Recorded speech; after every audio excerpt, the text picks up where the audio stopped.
Hey everyone, it's Jules and welcome to All Things Iceland. I have 15 strange facts about Iceland to share with you, so let's get into it. When you look at the map on Iceland, it probably surprises people that it's quite small in landmass in comparison to many other countries. However, you might be even more surprised to know that around 75 to 80% of the country is uninhabited. Most people that live in the country live along the coastline, and in the middle of the country, a big chunk of it is the highlands, where of course nobody lives. Beer in Iceland was illegal for 74 years. It was made illegal in 1915, but then it was legalized on March 1st, 1989.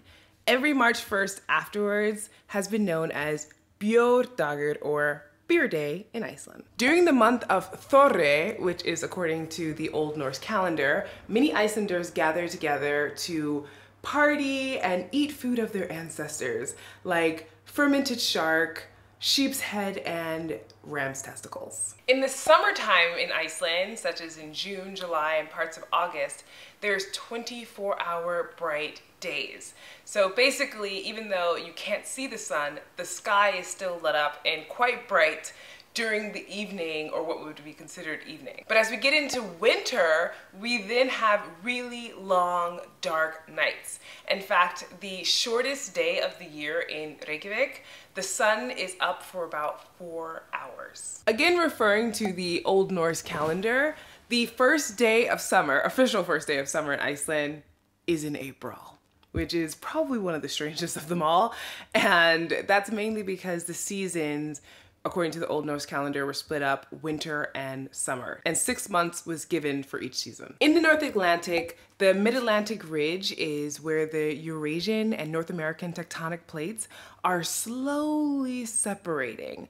And it just so happens that this ridge runs basically through the middle of Iceland, and if it weren't for constant volcanic activity creating new land, Iceland would slowly split apart. There are over 130 words in the Icelandic language just to describe the wind. There is not and has never been a passenger train line in Iceland. There was, however, a train that was used, and it was on a really short track in order to transport materials for a construction project. If you go down by the old harbor in Reykjavik, you can actually see a replica of that train. There has been talk about building a train that runs from the airport to Hafnarfjörður, but who knows if that will ever happen. To add on to that, there's also no Uber or Lyft in Iceland, or anything that's pretty much the equivalent that's legal.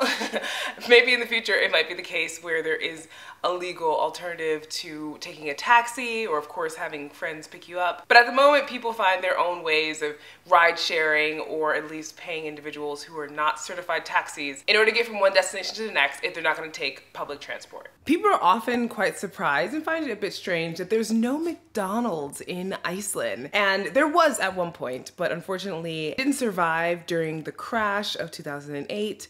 And I guess no one has wanted to bring it back. There are other franchises from the United States and other countries here, but McDonald's is not one of them. Another strange and oddly surprising fact is that Iceland won a war against the UK. It was called the Cod Wars, and I'll definitely get into this in another video, but yeah.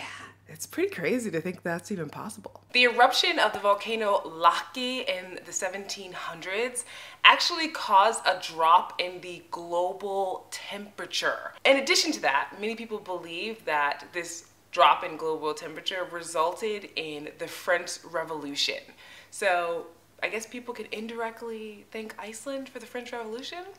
At the Sorcery and Witchcraft Museum in the West Fjords of Iceland, there's a replica of pants made from human skin, and it's thought that sorcerers would create them from human skin in order to become wealthy. I will definitely be getting more in depth into this one in another video. Lastly, even though the country is named Iceland, only about 10 to 11% of the land of Iceland is covered in ice. All right, I hope you enjoyed learning these fascinating and kind of strange facts about Iceland. If so, definitely make sure to give the video a thumbs up and share it with someone that you think would find it interesting. And of course, make sure that you subscribe if you haven't already, because I have lots of other really fun videos that explore Icelandic language, history, culture, and travel coming up.